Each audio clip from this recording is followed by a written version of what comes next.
Olá, meus queridos alunos, estamos aqui para mais uma videoaula. O conteúdo agora é de administração de operações, né? Que também pode ser chamada de administração de produção, gestão da produção. É um conteúdo também que faz parte da disciplina de logística.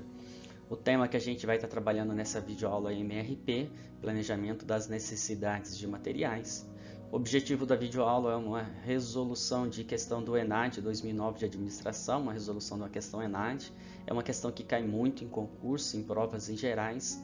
Espero que seja útil aí para vocês na preparação do ENAD. Os alunos aí da certificação FGV também têm algumas questões parecidas aí de nível médio a difícil essa questão. O que nós temos aqui? O que é a diferença entre MRP e MRP2? Então, quando a gente vai produzir, trabalhando lá nossos processos de entrada, processo de transformação e saída, a gente tem que tomar algumas decisões. Dentro dessas decisões, a gente tem que trabalhar na nossa gestão de estoques, entre os estoques principais aí, né? Estoque de matéria-prima, estoque em processo, estoque de produto acabado. Então, a gente tem que tomar essa decisão, né? Então, a gente vai tomar decisão aqui, por exemplo, o que a gente vai produzir, quanto, né? Qual a quantidade e quando que a gente vai produzir. Então, o MRP responde essas perguntas dentro da gestão de estoque. Então, a gente está falando do MRP. Tem uma outra pergunta também, que é a parte de recursos humanos, porque a gente vai ter máquina para produzir tudo isso, a gente vai ter recursos, né, financeiros para poder comprar o que puder em termos de estoque. Então vem o MRP, que é uma gestão mais integrada de planejamento, e a gente começa a analisar outras coisas, como, por exemplo, máquina e pessoa. E com isso, o MRP2, a gente começa a ser possível fazer uma gestão de capacidade da nossa gestão de estoque, da nossa parte, da nossa operação. Está aqui a questão do ENAD, a questão 29, né, da questão do ENAD de 2009. Por favor, eu não vou ler para não ficar muito grande a videoaula, vocês apertam pause e faz uma leitura minuciosa do enunciado. Agora que vocês já fizeram uma leitura, a pergunta que vem é essa questão, isso aqui é utilizado na prática? Sim, com certeza é utilizado na prática. Quanto mais vocês caminham para uma empresa de maior porte, quanto mais a empresa cresce, isso aqui é feito automaticamente. Já existe um sistema que faz isso aqui automaticamente para vocês. Mas com certeza vocês precisam de saber como é o funcionamento dele. Então vocês vão usar na prática, na vida real? Vão. E cai muito em concurso, então é muito importante que vocês saibam. Então aqui nós temos um planejamento. Essa primeira linha é a vendas, aquilo que a gente tem de vendas aí ao longo dos períodos. Nós temos aqui o que a gente vai receber de pedido, né? Então a gente está falando de produção, o que a gente vai receber de pedido de produção, o que a gente tem de estoque, quais são as liberações de pedidos aí de produção. Então aqui os nossos parafusos, né? Então a gente tem um problema de fornecedor, que ele só tem lote de 500. Então a gente só vai poder comprar múltiplos dessas quantidades. Então a gente só vai poder comprar múltiplos de 500. A produção ela é de 2 semanas, então esse prazo aqui é de 2 semanas. E o nosso estoque de segurança é de 200 unidades, quer dizer que o nosso estoque não pode ficar menor do que 200. E nós temos o NOC estoque inicial, que já está aqui, que são 400 unidades. Aí é feito, né? Querendo saber, e não foi feito nenhum pedido nas últimas 2 semanas, na semana 0 e antes da 0. Qual é o estoque médio projetado nas 5 semanas seguintes, né? Então tem as opções. Bora lá! Trabalhando com essa tabela alterada aqui, fica bem mais fácil para a gente poder trabalhar. Ou seja, nessa primeira linha é o que a gente tem de vendas. Na segunda é o estoque inicial, aquilo que a gente tem em mãos, né? Depois é a necessidade líquida, aquilo que precisa produzir, que vai ser um menos o outro. Recebimento de produção, aquilo que a gente vai colocar de ordem, e nosso estoque final, né? O estoque final é a somatória deles aí. Vamos lá. O estoque final vai ser o nosso estoque inicial, correto? A gente vai vender 100, a gente tem 400, não vai precisar produzir nada, não vou receber nada da produção porque nas últimas 2 semanas não colocou pedido, o lead time é de 2 semanas, então, né, o que vai ficar final é de 300, um menos o outro. Estoque final vira estoque inicial.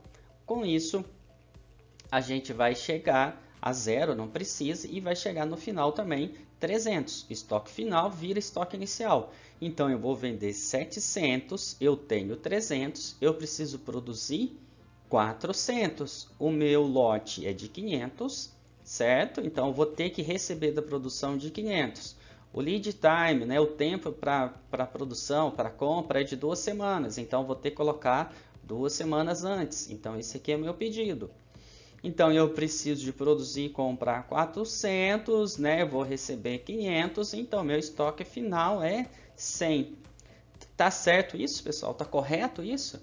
Olha, se a gente for reparar o nosso estoque de segurança, ele é de 200. Então, o nosso estoque não pode ser menor do que 200. Ele tem que ser sempre maior do que 200. Bora lá refazer. Então, vamos lá. Posso colocar 600 aqui de pedido? Não posso, porque o meu lote é de 500. Então, vou ter que colocar um pedido de 1000. Lead time 2 semanas, vou receber 1000. 400, né? 1000 menos 400. Meu estoque final vai ser 600. Estoque inicial 600. Eu vou vender 1000. Eu tenho 600. Eu vou precisar de produzir e comprar 400, né? Posso colocar um pedido de 500? Não posso por causa do estoque de segurança. Vou ter que colocar um pedido de 1000. Vou receber 1000. 1000 menos 400 vai ser 600. Estoque final vira estoque inicial. Eu vou vender 400. Eu tenho 600. Vai precisar de produzir? Não. Quanto que eu vou receber da produção? Não preciso de reproduzir nada. Quanto que vai ser de estoque final? 200. Bateu o estoque de segurança. Então, aqui agora fechou. Fechamos o cálculo aí do nosso enunciado. Só que para a gente responder, a gente tem que fazer o estoque médio do período. Para a gente fazer o estoque médio do período, a gente vai ter que pegar esses valores de estoque finais e fazer a soma deles. Então, a gente vai ter 300 mais 300, mais 600, mais 600, mais 200. A gente vai chegar em 2000. São 5 períodos, né? Então, nosso médio, estoque médio aqui, 400 unidades de estoque médio que a gente vai projetar para os próximos períodos. Então, a nossa resposta é a nossa resposta B, correto? Vamos fazer um enunciado agora de MRP2 sobre esse enunciado. Aqui vem, então nós vamos emitir uma ordem, que vamos supor que isso aqui fosse uma ordem de produção. Então, a gente vai trabalhar no período 1, no período 2 e nos outros períodos. A indústria não vai para trabalhar, não vai produzir. Aí vem a gestão da capacidade, a gestão do MRP2. Então, como é que a gente faria aqui? O que tem que ser feito aqui? Né? Aqui a gente tem que fazer essa análise de máquinas e pessoas. As máquinas vão ficar paradas, as pessoas vão ficar paradas, né? Os recursos. Né? A gente vai dar férias, não precisa de trabalhar. Às vezes, vendas trabalha com a mesma empilhadeira de quem trabalha com compras. E aí? Ah, não, empilhadeira trabalha, enfim. É um caso meio complicado. E isso é o que é feito na prática, pessoal. Isso aqui é feito na prática, sem sombras de dúvidas. Tem que ser feito um ajustamento dessa produção. Então, isso a gente trabalha novamente em cima desse ajuste. Então, a gente tem um plano de vendas que vai virar um plano mestre de produção. A gente vai analisar a capacidade e faz o MRP. Feito esse MRP que está aqui, a gente volta aqui para poder analisar essa capacidade, para poder gerir, para depois a gente fechar o MRP. Então, esse processo vai e volta, certo? Provavelmente a gente teria que aumentar o estoque, aumentar aqui a emissão de ordem para poder fazer estoque. Então, a empresa talvez tenha que fazer estoque, então custa mais para poder fazer estoque, para não deixar o pessoal parado. É uma das opções que tem que ser feito, certo? Pessoal, muito obrigado. Estão aqui as referências. Espero que vocês tenham gostado de mais essa videoaula. Grande abraço. Obrigado.